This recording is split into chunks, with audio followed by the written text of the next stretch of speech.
Money is supposed to be simple. You earn it. You save it. You invest it. You build wealth. At least, that's what we're told. But if money were really that simple, millions of people wouldn't earn more every year while somehow staying just as broke.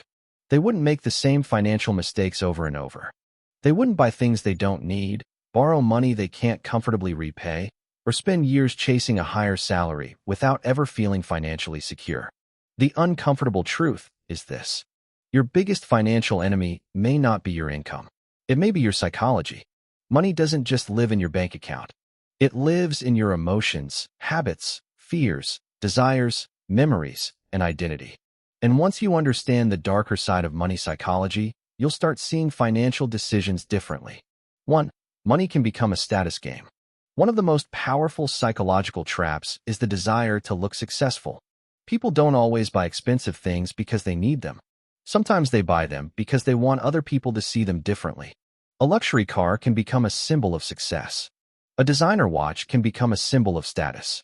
An expensive apartment can become proof that you've made it. But there's a problem. Looking rich and being rich are completely different things.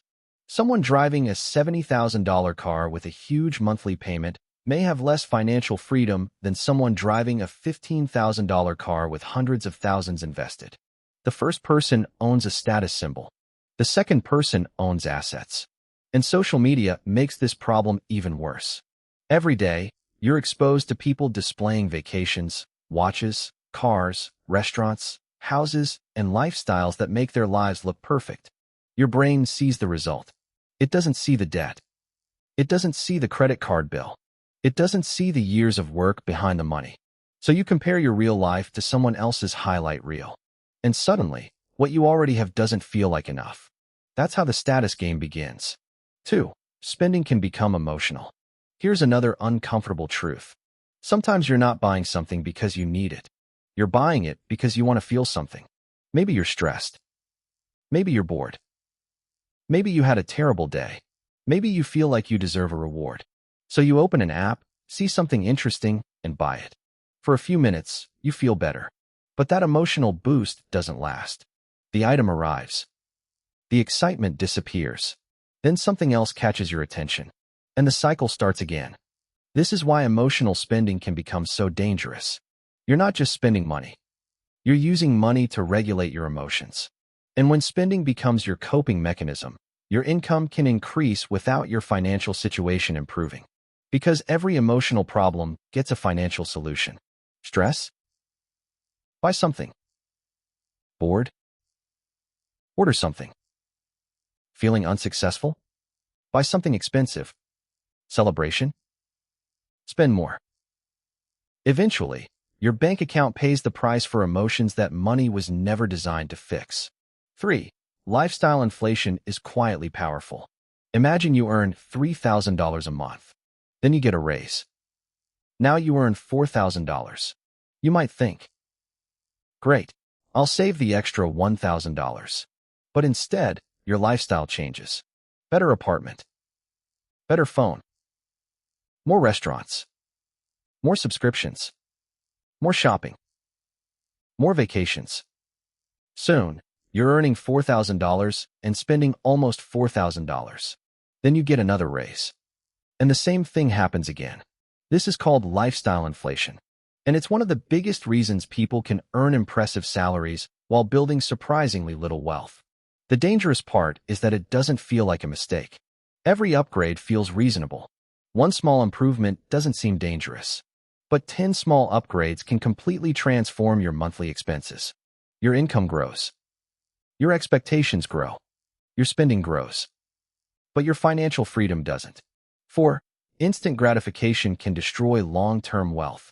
Your brain loves rewards that happen now. It doesn't naturally get excited about something that might benefit you 10 years from now. That's why spending $100 today can feel more exciting than investing $100 for the future. You can see the new shoes. You can enjoy the restaurant. You can use the new phone. But you can't immediately see the future wealth created by investing. This creates a psychological battle. Present pleasure versus future freedom. And the present usually wins. But wealthy people learn to reverse this pattern. They don't eliminate enjoyment. They simply stop allowing today's desires to control tomorrow's financial future. They understand that every dollar has a choice. You can consume it, or you can use it to create more options later. 5. Fear can be just as dangerous as greed. We often hear that greed makes people lose money. That's true. But fear can be equally destructive. Imagine the market falls 20%. You see headlines everywhere saying the economy is collapsing. Your portfolio is red. Everyone around you is panicking. Your instinct says, get out. So you sell. Then the market eventually recovers, but you're no longer invested. Fear caused you to turn a temporary decline into a permanent loss. The same psychology works in reverse. When markets are rising, people become excited. They see everyone else making money. They don't want to miss out. So they buy at expensive prices. This creates a dangerous cycle. Fear makes you sell low. Greed makes you buy high. And emotional decisions can destroy years of disciplined investing. 6. Your brain is terrible at understanding compound growth. Compound growth is one of the most powerful forces in finance. But psychologically, humans struggle to understand exponential growth. If you invest $10,000 and earn returns over many years, the early growth can look boring. Maybe the account grows by a few $100s, then another few hundred. Nothing dramatic. So you lose patience. You think, this isn't working. But time is doing something you can't easily see. Your returns begin generating returns of their own. And eventually, growth accelerates. That's why starting early matters so much. The biggest advantage isn't necessarily having a huge amount of money. It's having time. A person who starts investing consistently at 20 has something a person starting at 35 can never buy back. Years of compounding. 7. People fear losing money more than they value gaining it. Imagine someone gives you two choices. Option 1. You have a 50% chance of winning $1,000. Option 2. You receive $400 guaranteed. Many people choose the guaranteed $400. Now change the question. You already have $1,000. You can either lose $500 with a 50% probability or accept a guaranteed $400 loss. Suddenly, the decision feels completely different. This is related to loss aversion.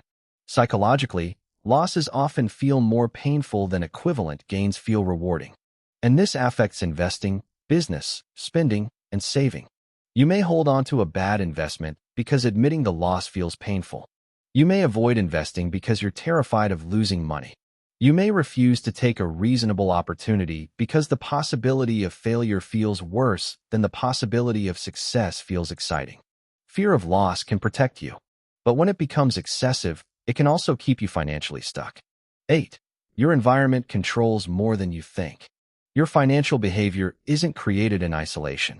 It's influenced by the people around you. If everyone you know spends everything they earn, excessive spending starts to feel normal. If everyone upgrades their phone every year, keeping an old phone can feel strange.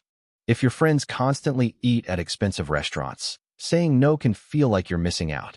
Human beings are social creatures. We naturally imitate the behavior of people around us. That's why your environment can either accelerate wealth or quietly destroy it. You don't need to become antisocial, but you should become conscious of what your environment is teaching you. Because sometimes the most expensive thing you pay for isn't an object. It's the pressure to keep up. 9. Your identity can keep you poor. This is perhaps the deepest psychological trap. People often behave according to the identity they've created for themselves. If you think, I'm terrible with money, you may continue making terrible financial decisions. If you think, I'll never be wealthy, you may never seriously try. If you think, investing is only for rich people, you may never learn how investing works. But identity can work in the opposite direction too.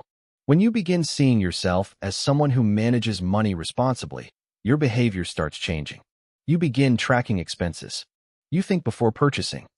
You invest consistently. You care about assets. You become patient. Your financial behavior becomes part of who you are. And once your identity changes, your habits become easier to maintain. 10. The darkest money trap. Believing more is never enough. Perhaps the most dangerous psychological trap isn't spending. It's endless comparison. You make $50,000. You want $100,000. You make $100,000. You want $200,000. You buy a normal car. You want a luxury car. You buy the luxury car. Now you want an even bigger house. There is always someone richer. Always someone driving something more expensive. Always someone living somewhere better. If your definition of success is more, you can spend your entire life chasing a finish line that keeps moving. Real wealth isn't simply having more money. It's having control over your time. It's having choices. It's being able to handle emergencies without panic. It's being able to say no to work you hate. It's being able to sleep without worrying about the next paycheck. And most importantly, it's knowing when enough is enough. The psychology of becoming wealthy. So what can you actually do? Start by separating emotion from financial decisions. Don't make major purchases when you're angry, stressed, excited, or trying to impress someone. Create automatic savings and investment systems so your emotions don't control every decision. Stop comparing your financial life to what you see online. Track where your money actually goes. And most importantly, stop asking, how can I look richer? Start asking, how can I become financially stronger? Because wealth is often invisible. It doesn't always look like a luxury car. Sometimes it looks like a paid-off debt, an emergency fund, an investment account, a business, a skill that increases your income, or simply the freedom to make decisions without money controlling you. The dark psychology of money is that it can convince you to spend your future to satisfy your present. It can make you confuse status with wealth. It can turn emotions into purchases. It can make fear control investments. It can make comparison feel like ambition. And it can keep you running faster without ever getting closer to financial freedom. But once you understand these psychological traps, you gain something incredibly valuable: awareness. And awareness gives you the ability to pause, to question your impulses, to make decisions based on your long-term goals instead of your short-term emotions. Because becoming wealthy isn't only about learning how to make more money. It's about learning how to stop your own mind from destroying the money you already have. Your biggest financial advantage may not be earning more. It may be mastering yourself.